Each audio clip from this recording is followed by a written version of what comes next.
Alright, tonight's episode is me being a little more bedraggled than even yesterday. They're doing wonderful things to me with my schedule this week. Sleep cycles are things that other people have, apparently. But that said, I'm trying to keep good to the discipline and produce an episode as often as I can. So I'm producing an episode before I go to bed. So D&D. Yay, D&D. I'm a big fan. 5th edition. It's going to be coming out soon. And they're doing some interesting things.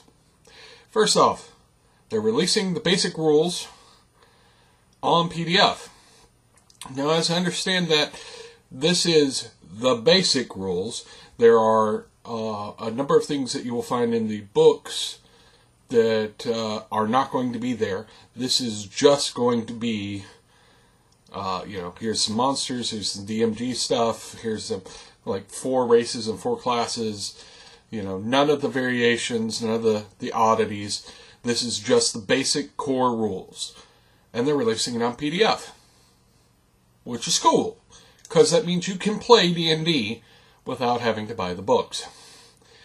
Which, you should buy the books. You should buy the books when you're playing a game. These guys wrote the game. You should be, floating the money to make sure that they continue making stuff for the game. This goes for any game, whether it's Fate or Star Wars or Shadowrun or what have you. If you've got a game that you like, you should pay the guys, who made it in some way. You should buy their stuff. You should support it because you want more of it. And they put in good work, and it's, doesn't pay a lot to be a game designer these days. Really doesn't. It's not a path to riches or really fame outside of certain circles. That said, it's the same with any other media. If you like music, you should maybe support the guys who make the music that you like. If you like a comic book, you should buy the comic book. You should support the guys who make the comic book.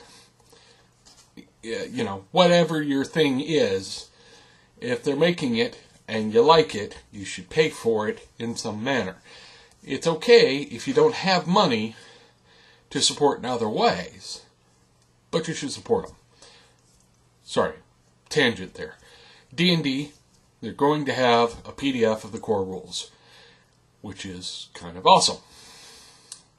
They're also going to have the basic books, the core books that we all know and love, the Player's Handbook, the DMG, and the Monster Manual, and apparently they're all going to be like $50 a pop, which some people are griping about, and I can understand why. It's expensive. The economy's not great. Spending $150 on books is annoying. They're staggering their release, it sounds like, which should help, but it's still annoying to have to pay that much money. That said, it sounds like the books are going to be of sufficient size to be useful, and things get more expensive as you go, get older. I'm sorry.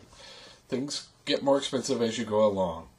I can't buy a comic book for 60 cents anymore, and my gaming books are going to be more expensive, and we accept that and move on. That's part of why I think they're releasing the PDF, is so that people will be able to get a taste of it and decide if they like it. If they like it, they'll go get the books.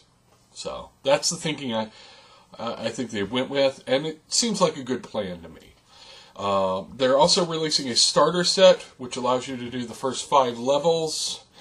But apparently, and I don't know if this is correct, there's not going to be any character creation rules. You just play with pre-gen characters, and then if you want the actual ones, you go to the the proper 3-book, the trilogy, as it were, of rules. I don't know. I'm looking forward to it. I liked 4th edition. It wasn't a perfect setup, but I liked it. I had fun playing it. It never quite felt right to me. Never quite felt like D&D should feel like on some levels. But I enjoyed it. I enjoyed the game that it was.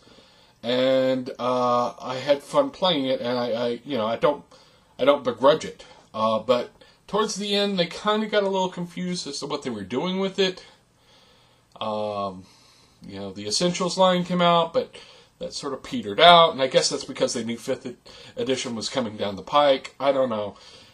It was kind of annoying that it petered out, but I enjoyed the game, and I think it's cool. I liked 3rd edition. I liked 3.5. I like all the editions. I've had that particular discussion. I like Pathfinder. I think Pathfinder's really awesome. And it sounds like some of the lessons of Pathfinder has made it over to Wizards.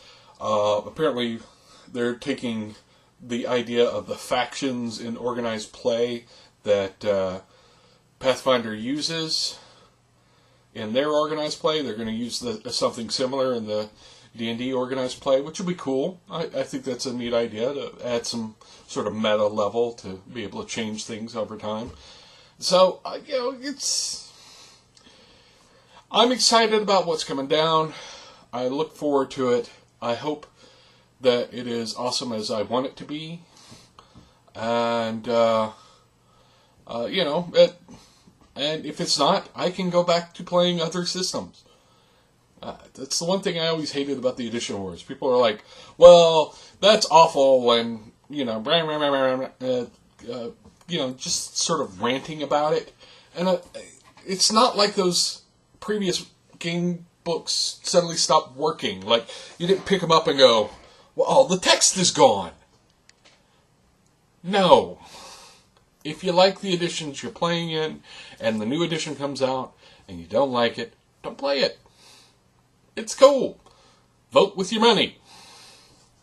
Just saying. I think it'll be cool. I think it'll be pretty awesome. The people that are working on it are good people. They do good work. I would look forward to having a chance to play. Not that I get to play with anyone anymore. I hate my schedule. I don't have a social life. Okay. I'm done ranting. I will talk to you guys later. I'm going to go to bed. I have to be up early tomorrow to make it into work early because my life is terrible. See ya.